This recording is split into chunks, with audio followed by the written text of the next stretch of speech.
Hello dear students, I am recording this presentation to brief you about cells, tissues and organs of the immune system. So, what are the cells of the immune system? There are multiple different cells which are going to act as protective mechanisms, protective players for innate and adaptive immune mechanisms. This has been enlisted here as granulocytes, monocytes and macrophage, dendritic cells, T and B lymphocytes together make up a group called as lymphocytes. There also exist natural killer cells and the mast cells. Now we talk about the total different type of cells functioning in our body to provide protection are represented in this figure, which is having common lineage, that is they have been derived from a cell called as pluripotent stem cells. The name itself indicates that it has multiple potentials, that is it is able to differentiate into different type of cells, so called as pluripotent stem cells, which is existing in bone marrow. The initial differentiation will divide them into two type of cells. One is called as common lymphoid progenitor cell and another is common myeloid progenitor cell.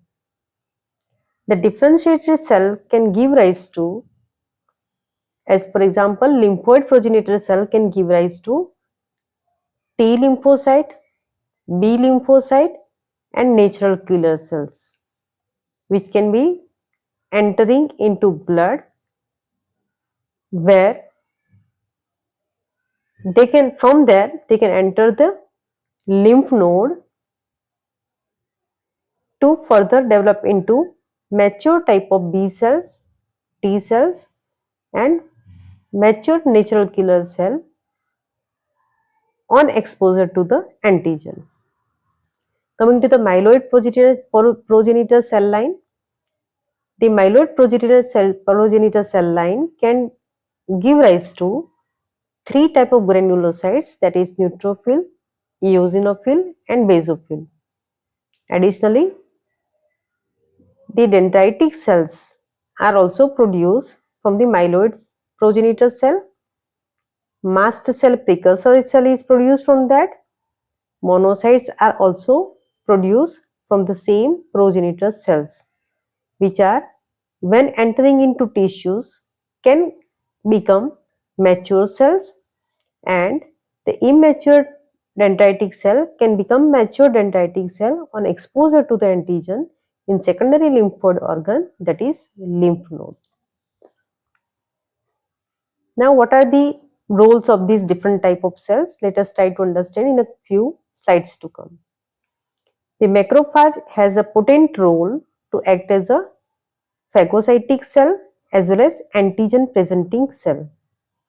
Mast cell and the even basophils are reported to act in the allergic responses by the way of producing histamine and other cytokinins associated with it. Dendritic cells are again very potent antigen presenting cells and effective phagocytes. These are the granulocytes.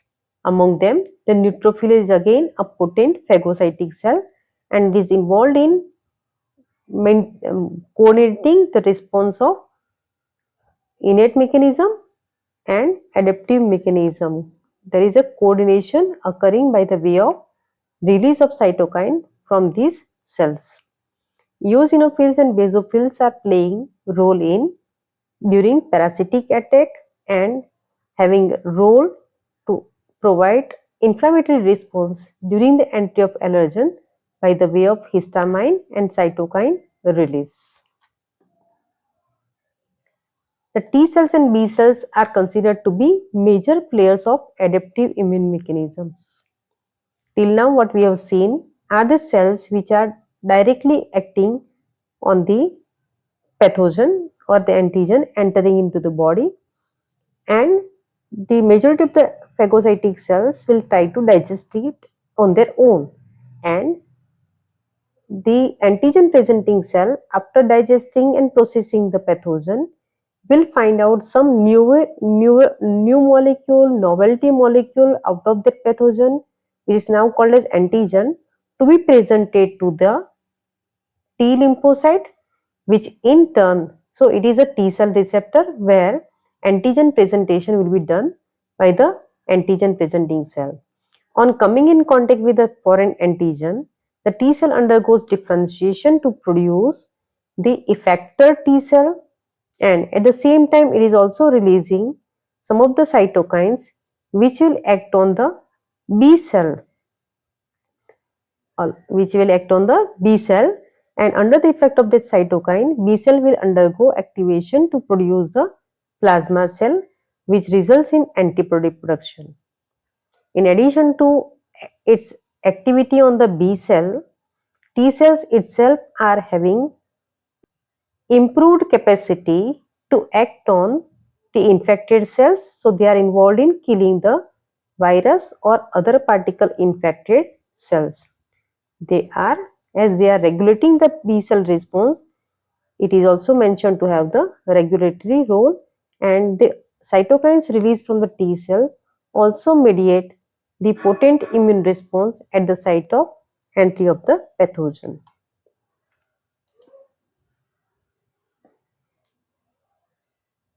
Coming to the organs and tissues of the immune system. In general, the organs and the tissues of the immune system are classified into two categories: primary organs and secondary organs and tissues based on their function. Now, what is the primary lymphoid organs or primary organs of the immune system? Where there occurs the development and differentiation of the cells to make it potent to play its role. We can say to be, this is the area where schooling or the education of the cells is occurring, so that they become aware of their role which is going to be played by them in future while coming in contact with the pathogen.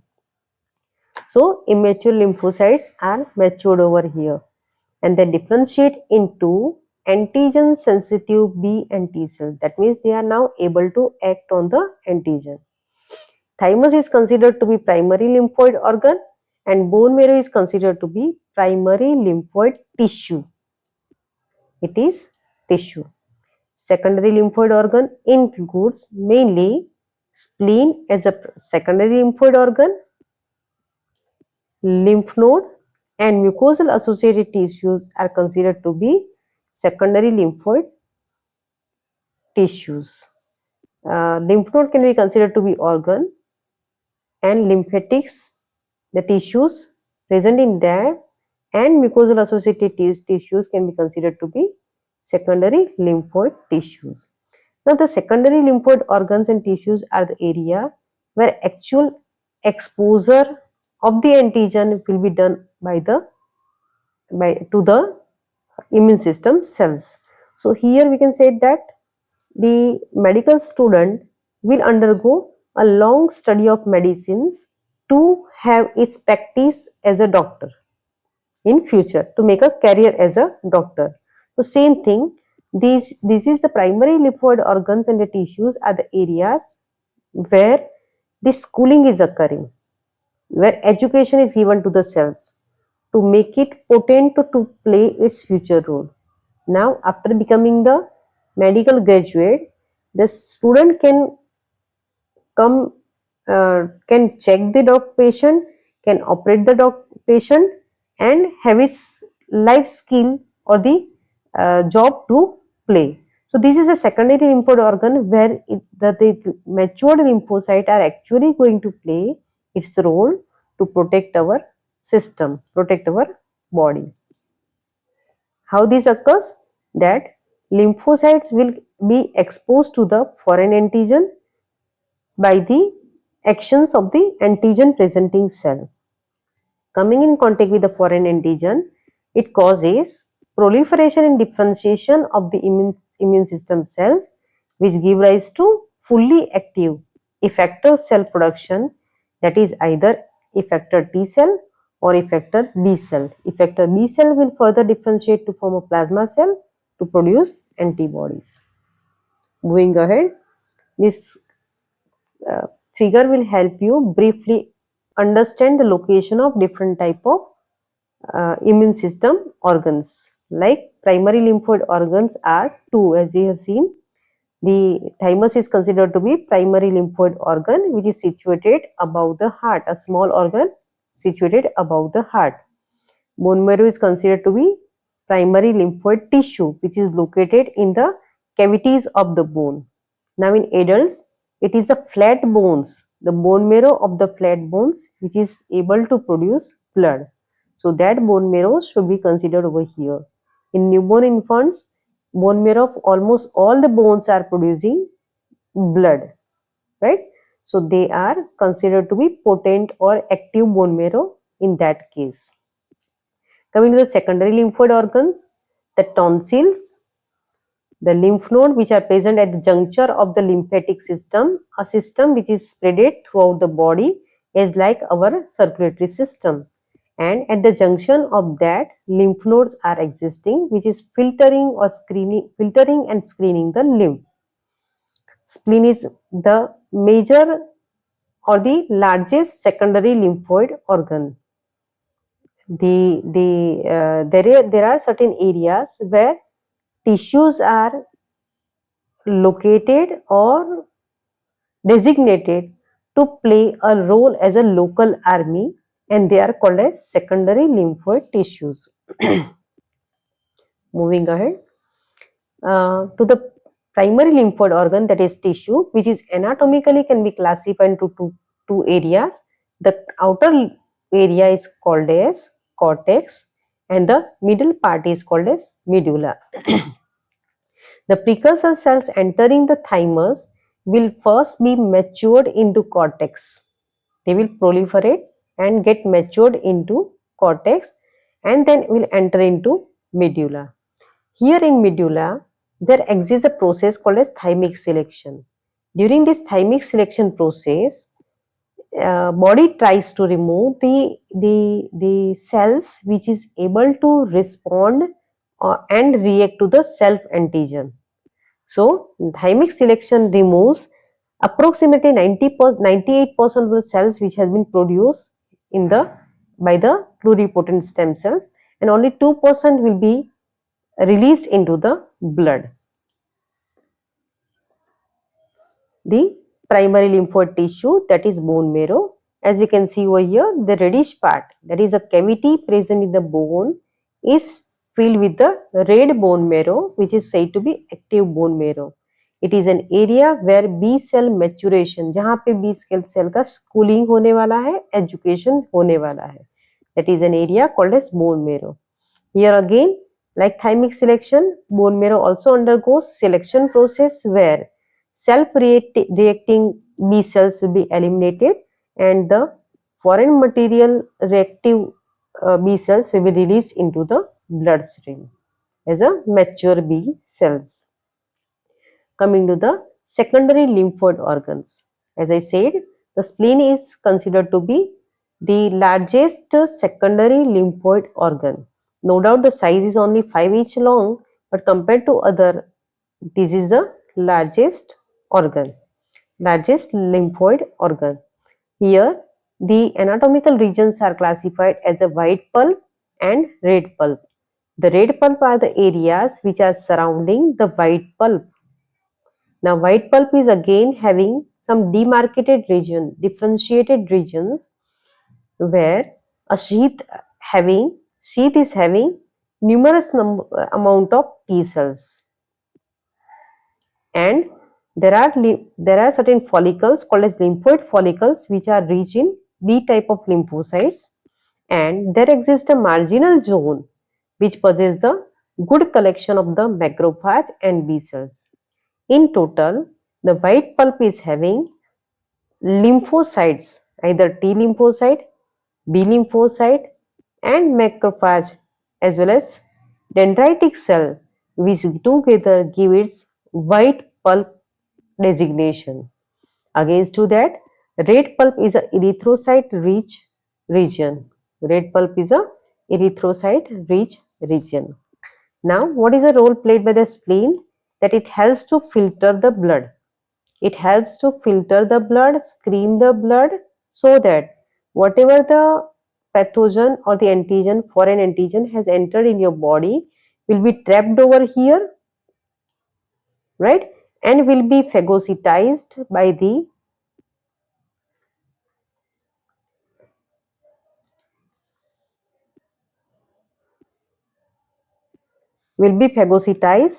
by the macrophage and dendritic type of cells, and after processing of the antigen foreign particle, the antigen will be presented to the T cells and the B cell for adaptive immune mechanism to start functioning.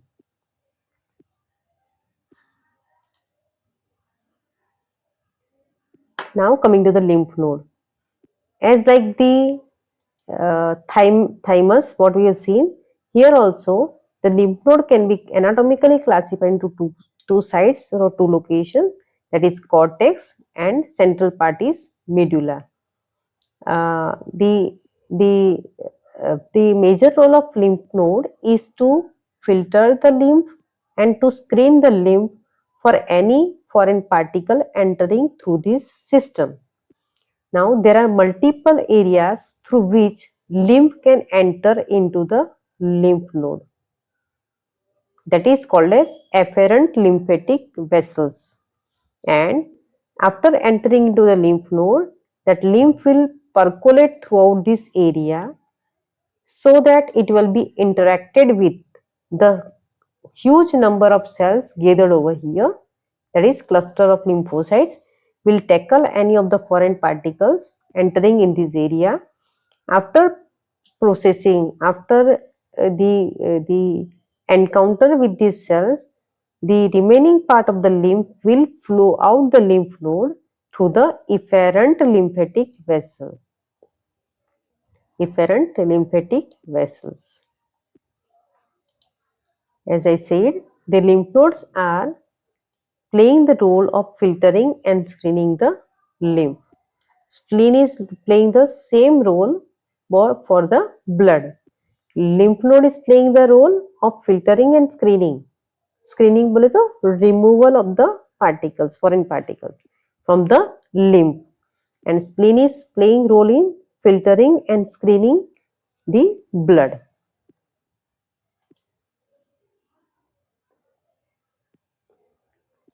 Coming to the secondary lymphoid tissues.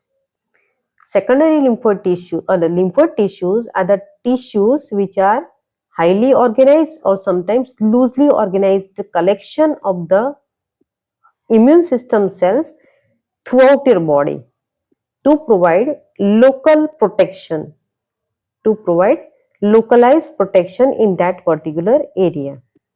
So, the highly organized cellular complexes are two, that is skin associated lymphoid tissue and mucosa associated lymphoid tissue. In this type of structures, highly organized means the cells are arranged one around other in a layer. In case of loosely associated cellular complexes, which is observed in a bronchi associated lymphoid tissue, this cellular partitioning, like what we have, what I have mentioned, is not properly observable. Now, these lymphoid tissues are associated with the particular type of organelle in your body. As an example, skin associated lymphoid tissue is found in skin.